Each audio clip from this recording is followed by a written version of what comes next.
Assalamualaikum warahmatullahi wabarakatuh. Perkenalkan, nama saya Siti Nurpadila dengan nomor pokok mahasiswa 242151111024 dari Universitas Siliwangi. Di sini saya akan menyampaikan hasil komposisi transformasi dari refleksi geser yang dikomposisikan dengan rotasi menghasilkan μh bila pusat rotasi baru pada garis T. Jawabannya, pertama, refleksi geser atau gamma ini adalah komposisi dari pencerminan mu T terhadap garis T dan pergeseran gamma vektor AB sejajar dengan garis T.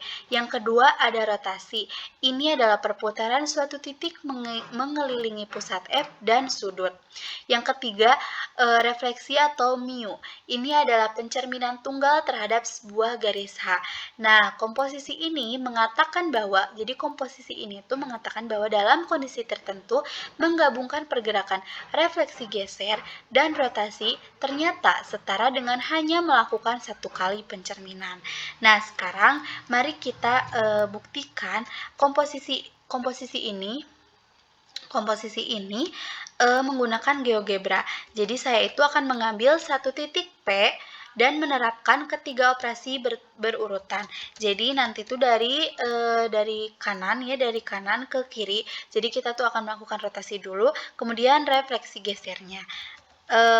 Contoh yang saya ambil untuk GeoGebra, ada titik awalnya itu P 4,1, garis gesernya itu T, Y sama dengan X, vektor translasinya itu di 2,2, nanti itu akan sejajar dengan garis T, nanti saya akan contohkan di GeoGebra.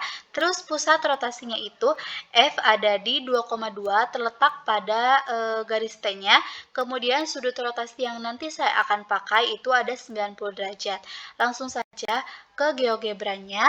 Jadi titik awalnya itu tadi ada di 4,1 ya. Titik P-nya itu ada di kita rename dulu menjadi P.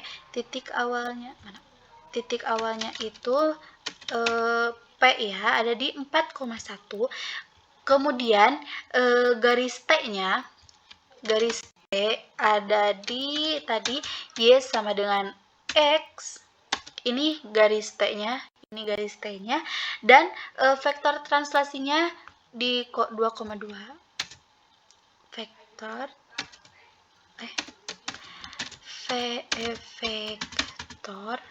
ada di 2,2.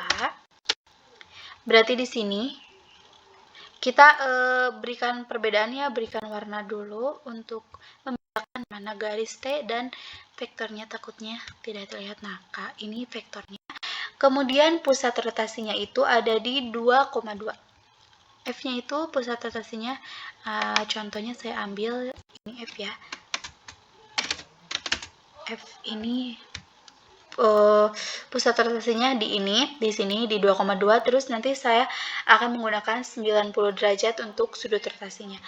Oke, pertama kita rotasikan titik P ini terhadap garis F di 3,4. Ini hasilnya.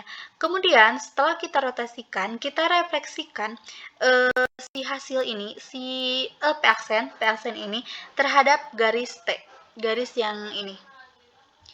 Kita refleksikan P aksen ini, kita refleksikan dengan garis T, menghasilkan P double aksen di 4,3. Setelah kita mendapatkan P double aksen, kita geser dengan vektor V. Jadi kita translasikan terhadap vektor V ini. Menghasilkan P3 aksen ada di 6,5. P3 aksennya ada di sini. Nah, kita buktikan hasil ini, kita titik awal ini dan titik akhir kita yang kita dapat barusan itu P3 aksen. Untuk membuktikannya hasilnya adalah refleksi tunggal atau μh. Nah, kita cari garis H yang merupakan sumbu simetri dari titik P ini dengan titik P3 aksen. Garis H-nya itu X ditambah 2Y sama dengan 11. Sama dengan 11, maaf. Sama dengan 11. Jadi ada di sini. garis hanya ini ya. Nah, selanjutnya kita refleksikan P ini, P yang pertama itu kita refleksikan dengan garis H.